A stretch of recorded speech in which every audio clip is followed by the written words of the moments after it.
Hello and welcome to Soul Guidance with Adriana. I am a soul communicator and mentor, and I have an intuitive reading for whoever needs it today. We are going to look at messages from your higher guidance and soul, and I'll also be creating an extended reading to go deeper and more into what the higher guidance is saying to us with this reading today. Okay, so where are we now?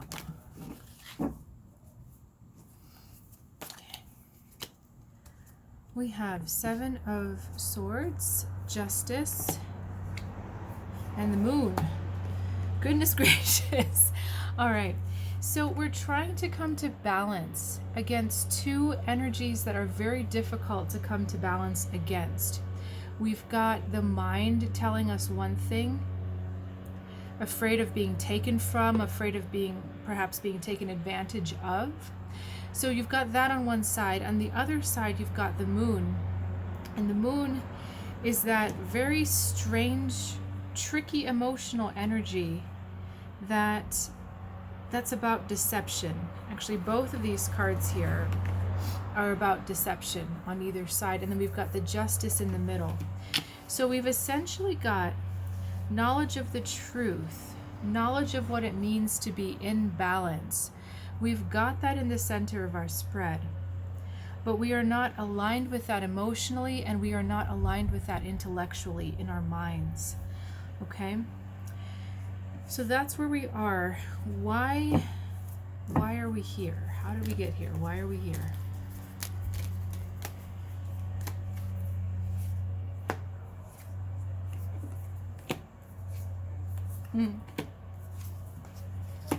Okay, we've got Ten of Swords, the Sun, the Mother of Horns, which is the Queen of Cups, and then the Six of Swords.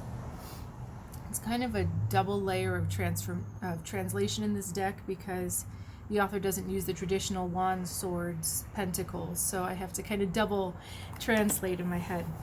Okay. So drama is getting us more attention. Drama is getting us more attention. That's really it. That's the gist of how we're here. Drama is getting us more attention. And that adherence to drama is taking us away from being able to just rest in peace in the truth. Rest in peace in what fairness truly is. We're getting so carried away with being seen, with having our moment in the sun. And it feels like in order to have that moment in the sun, we have to really combine dramatic forces to get there. Now, the interesting thing is that these two cards are very creative.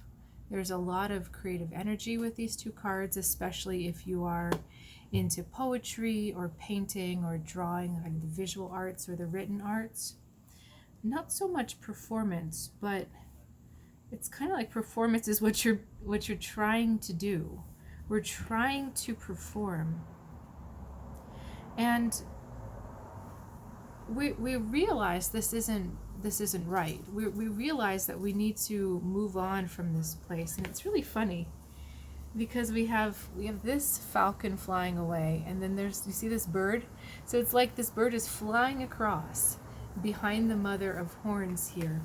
So we realize that we need to move on.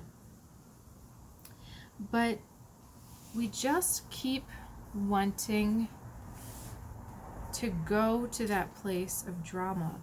So there's a reason, if you're on the spiritual path, which if you're watching at this point, you definitely are. And by spiritual path, I mean the growth-seeking path, where we want to be better than we were. We want to kind of reach the heights of what's possible in terms of our evolution.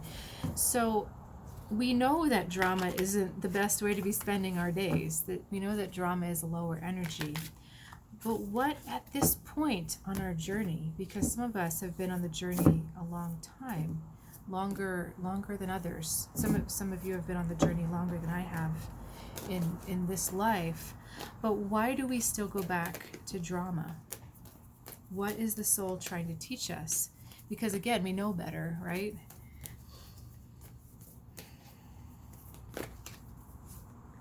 Eight of Swords, Seven of Pentacles, Nine of Swords, and Father of Swords. Wow. Huh. This is really interesting and really kind of funny. If I were to give you the quick and dirty, 10-second tarot reading about this, I would say it's because we're afraid of what the Father will think. We're afraid of what that authority, that masculine authority figure will think about our growth. We are trying to overcome. It's funny, we've got 8, 7, 9 instead of 7, 8, 9. So it should go this way, 7, 8, 9. But the 7 is in the middle. We are in a process of trying to overcome beliefs and people and situations that have habitually kept us small, that have kept us saying, we say what we need to say. It's like you've been able to assert yourself in small ways, but for some reason we're still wanting to engage in energies that are less, in energies that are smaller, because we recognize that we're in the state of growth that is taking us to a place that we don't know what we're going to look like, or we don't know. It's like basically we're afraid of our own growth. And this person outside of you that you're worried about, what are they going to think, or are they going to be pleased? That's really an internal energy that you've just projected onto the outside.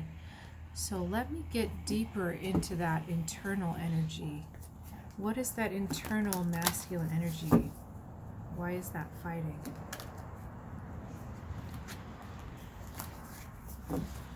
What's going on with that internal masculine energy? Okay, I'm being told to switch to this deck. Okay. Bison, the ritual, change, the chameleon, and prosperity, the peacock. Okay, nice. So our rituals, our routines are all about to change. And what does the masculine like? The masculine likes structure and rules, and it likes things in a certain order, in a certain sequence. And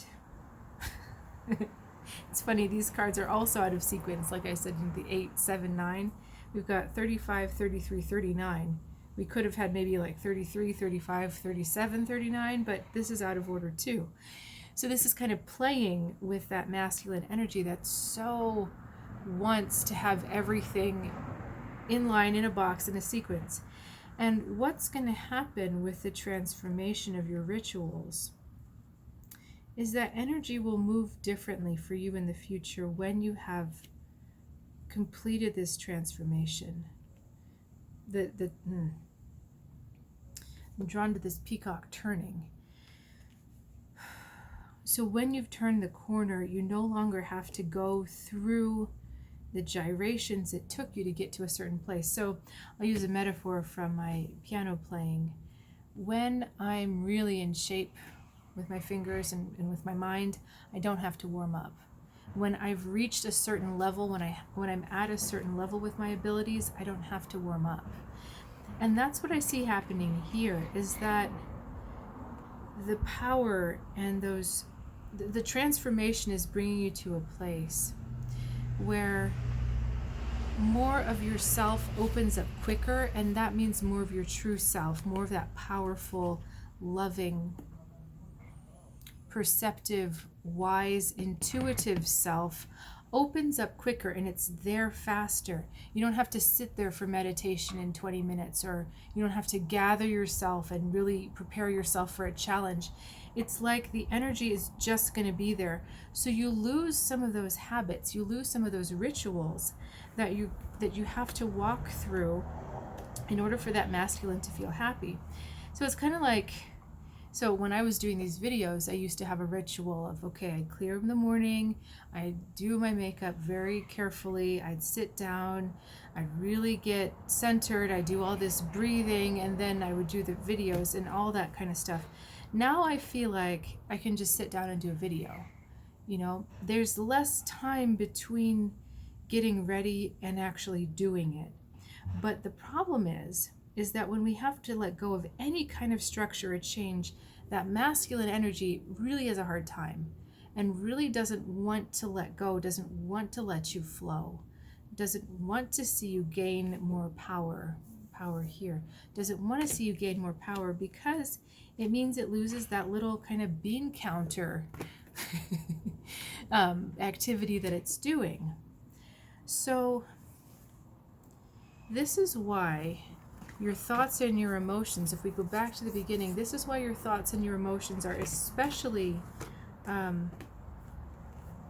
deceptive and hard to read right now, because that masculine energy in you, that shadow masculine energy in you, is fighting.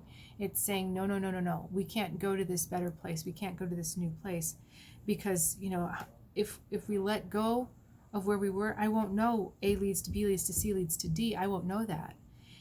And, you know, the rest of you is saying, well, we're already at F. Why do we have to go through those other steps? So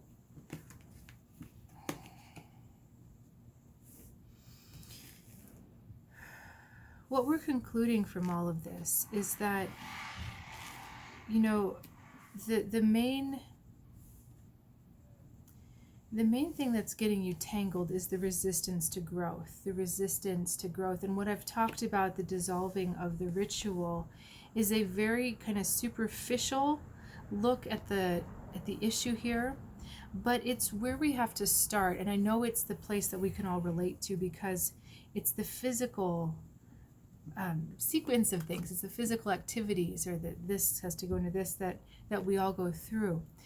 I'm going to go deeper in the extended to really what else is that masculine resisting, because I know it's not just the sequencing. I know it's not just the ritual.